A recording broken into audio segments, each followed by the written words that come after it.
नाव सांगा. आत्माराम बाबासाहेब घरे. गाव. तुम्ही किती महिन्यापासून किती वर्षापासून रेग्युलर बिल भरायले? अहो मला गावावर झाले रेग्युलर बिल चालू आहे माझं. माझ्या बिल आहे सगळं आहे. आज मला सांगा गावात लाईन एक बिल नाही किंवा बिल बी नाही. आकडे भरपूर गावात आहेत. ज्यांच्याकडे आकडे तिकडे डिपीन आणते इकडे डिपीन आणते आणि ज्याच्याकडे बिल आहे ना त्याला लाईनचं शासत नाही. आपल्या केंद्रीय गावामध्ये किती दिवस झाले लाईट नाही? आपल्याकडे गावात 4 वर्ष लाईट नाही. तुमचे बिल रेग्युलर आहेत. तुमचं बिल रेग्युलर आहे. तुम्हाला फक्त बिल भरायला 2 दिवस उशीर झाला तर किती ड्यू लावला यांनी? 1240 रुपये ड्यू लावला फक्त 2 दिवस. आता आपल्या गावाला झालं 3 दिवस लाईट नाही. यांना प्रत्येक माणसाला किती ड्यू द्यायला पाहिजे? द्यायला पाहिजे की नाही? 1200 एका माणसाला 1 दिवसाचा 1200 रुपये ड्यू. याच्या हिशोबाने आपल्या गावाची लोकसंख्या किती आहे? 5000 आहे. बरोबर आहे.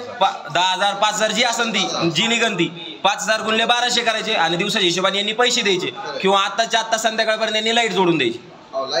डीपीएस पाहिजे लाईन जोडून द्यायला. लाईन जोडून कुठून द्यायची? डीपीएस नाही तर लाईन जोडून कुठून द्यायची? डीपीएस नाही तर गावातले तार तुटले काय सांगायचं कोणाला? लाईनमॅनचं नाव काय? पैसे भरून काय काम? बिल भरतो. नाही लाईनमॅनचं नाव काय? लाईनमॅन गावात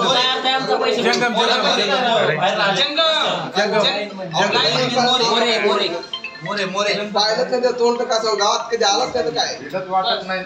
आम्ही 1.5 लाख रुपये खर्च करून सेपरेट डीपी घेतला तरी लाईट नाही आणि क्लिअर बिल आहे. बिल क्लिअर आहे. हो ना, बिल क्लिअर असून लाईन नाही म्हणजे अवघड आहे ना.